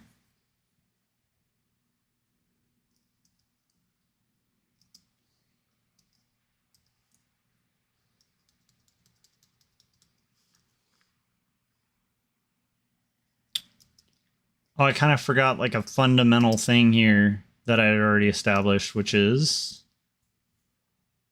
this needs to be kind of going like this.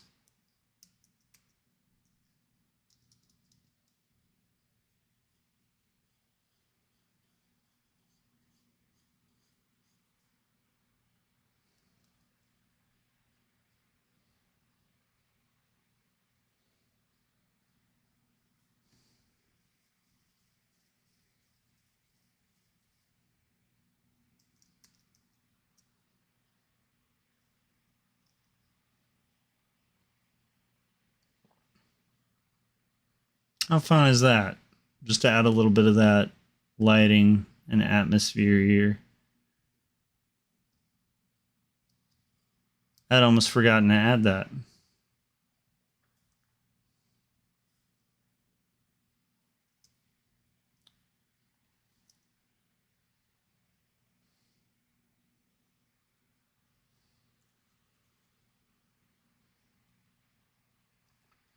All right. Now let's add that same atmosphere here.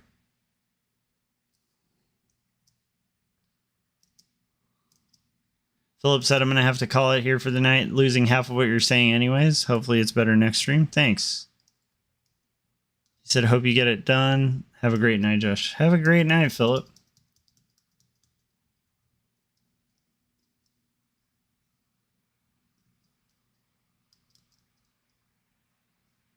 So we have this kind of going. And then this. And we're going to have kind of establish the shadow here.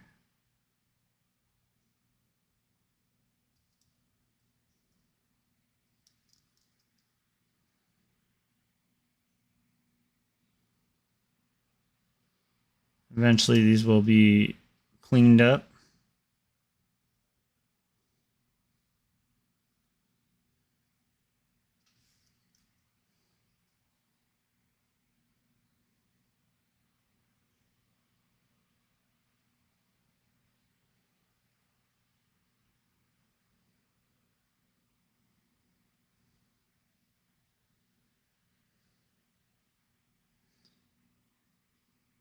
And we're just kind of getting this last panel shaded here.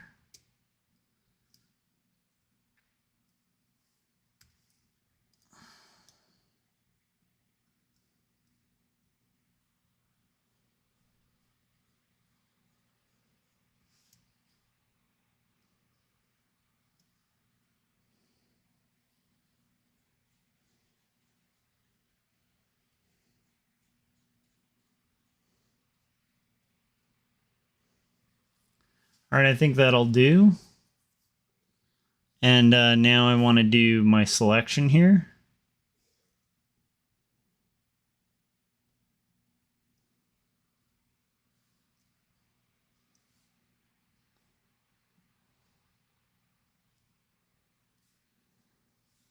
Select inverse. You guys, we're making pretty good time here, which is great.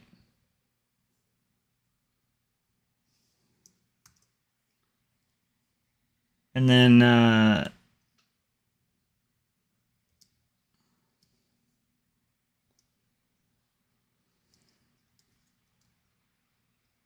go ahead and darken this area underneath. And then let's get that roof part, the rough.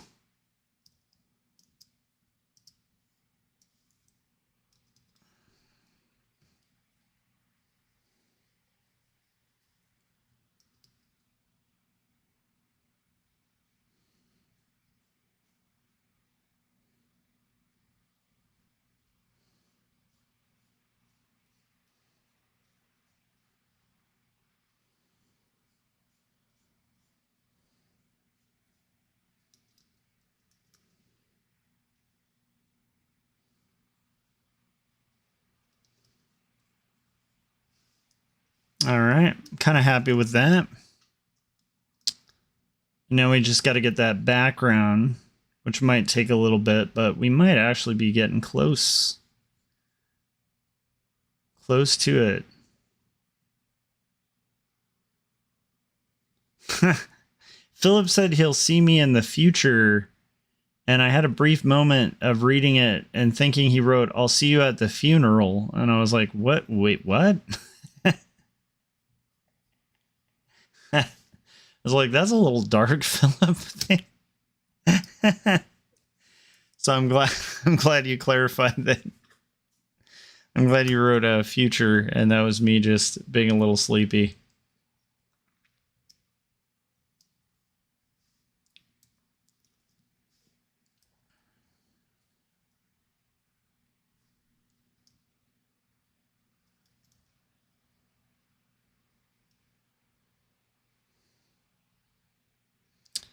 So we're just adding a little bit of shadow here. A little bit of shadow here. Just kind of go down the pike here. Adding shadows.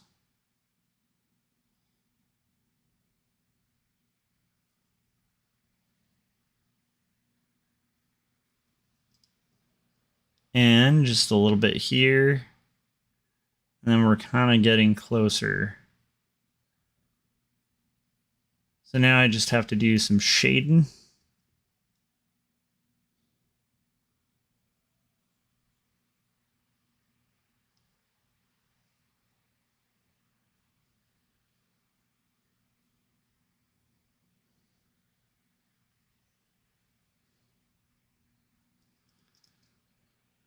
Just add a little bit of shade, and now we can actually start getting into some of the more fun stuff here. Of like, let's shade this tree.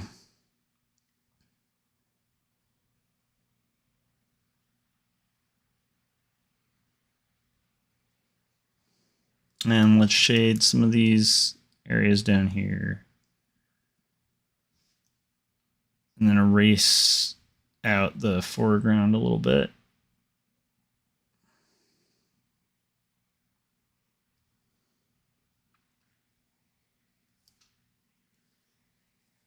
And let's keep going.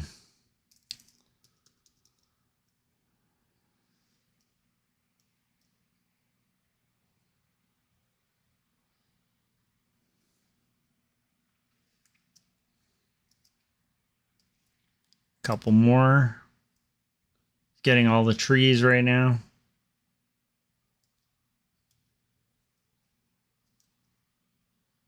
All right, and now let's get all of our windows. Windows.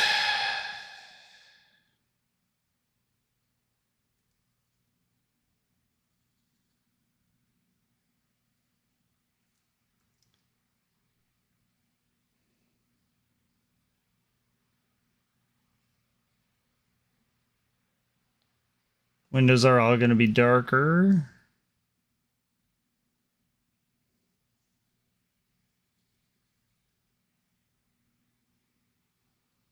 Okay, and now we can kind of go, oh, a couple more windows here. Dylan said goodnight, Philip. Nice.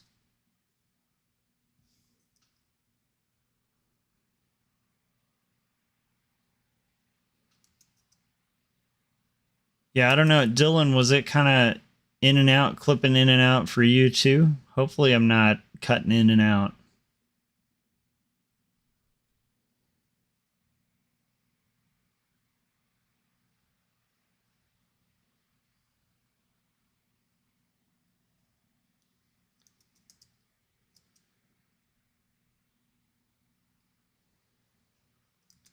So I definitely had one of those days where I was looking forward to getting to the comic, but it was definitely one of those nights where, like, while I wanted to work on the comic, I was kind of skeptical of whether I should, because I'm pretty tired.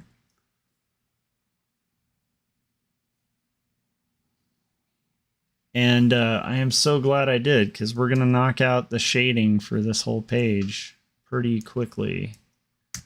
In short order here. Just a little light buffering here and there, yeah. Yeah, I'll look at my settings. I kind of thought I had that somewhat in order, but I wouldn't be surprised if it's acting up a little bit.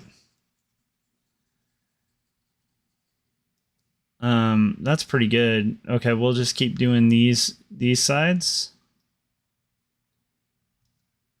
And then I'll like erase out the roofs. The roofs. The roof is on fire. That's a great song, by the way, the Bloodhound Gang. The roof is on fire. That's a great song. Somebody who doesn't like that song, they're just not a human being, okay? I'm just saying, that's a great song. Some of the Bloodhound Gang stuff, I totally understand why people wouldn't like, but that song in particular is a banger.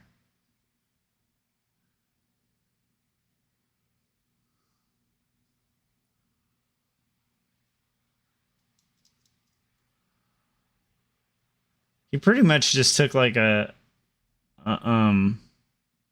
Pixies riff and turned it into a hit, but that's still a pretty great classic. All right. Let's go here.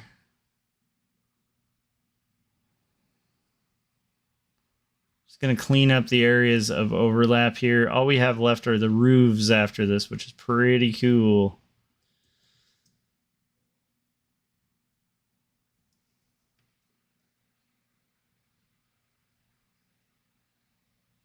Insert dog joke here where, you know, a dog in a roof. I don't know. There's got to be one.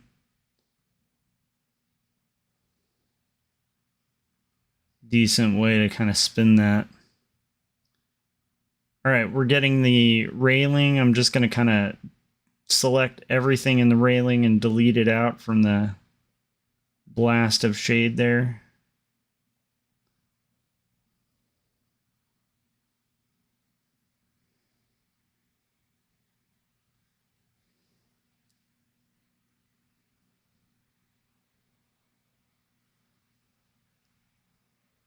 I'll continue to do so until we get through.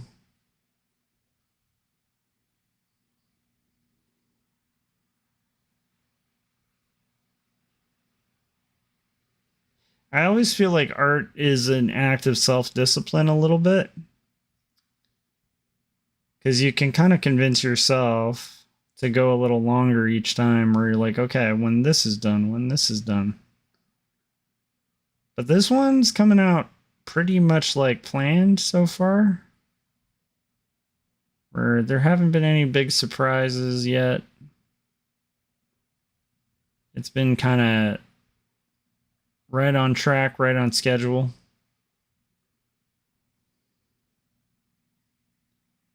Train seems to be running just fine.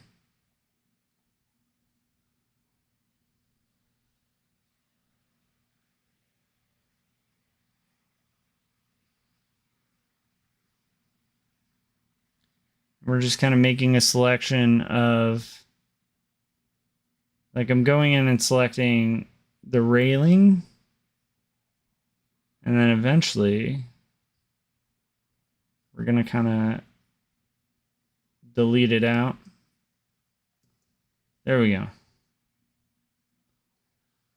Dylan said, yeah, it looks good. It is coming out really good, yeah. I'm pretty pumped about this one.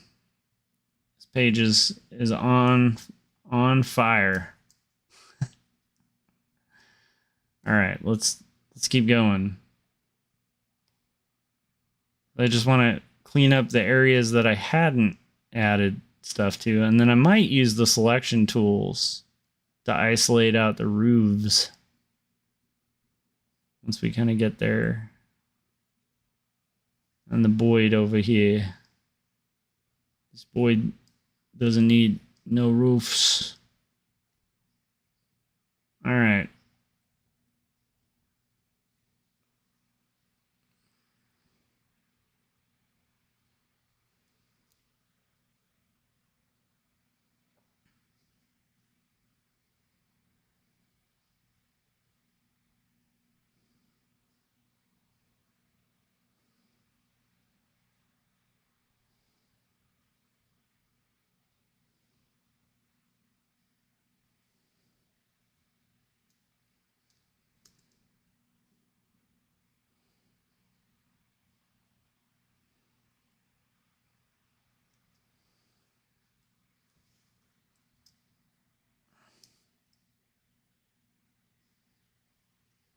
All right. Let's keep going.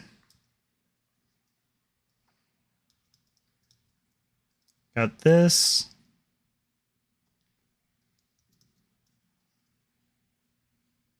This. These.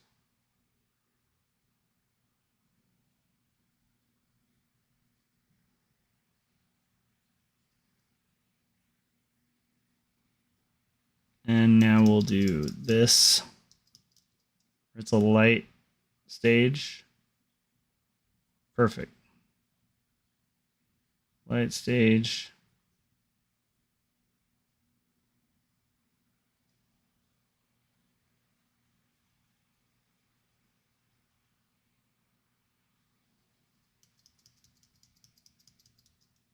Just to go a little darker.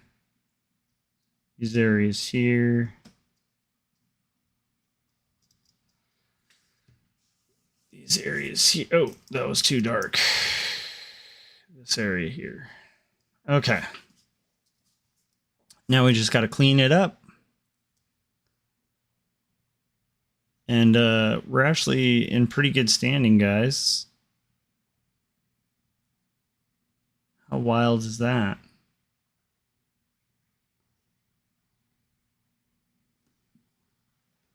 So if you guys have been watching this, I really appreciate it. Thanks for hanging out with me. We're getting closer to the end.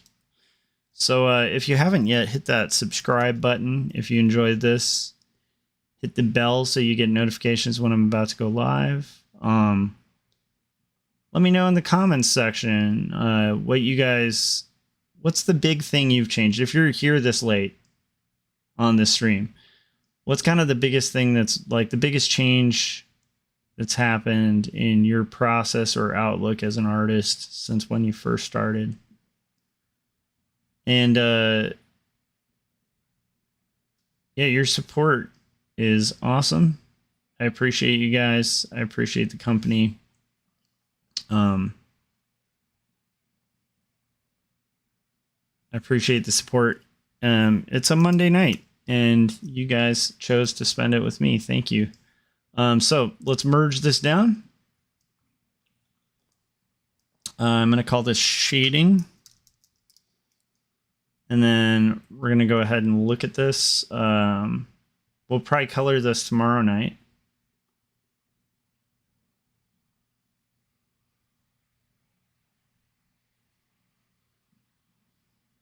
Yeah, so have a good night, guys, or a good morning. Thanks for hanging out with me. We toned all of page 166. Have a good one, guys, and I will see you on the next live stream. Bye.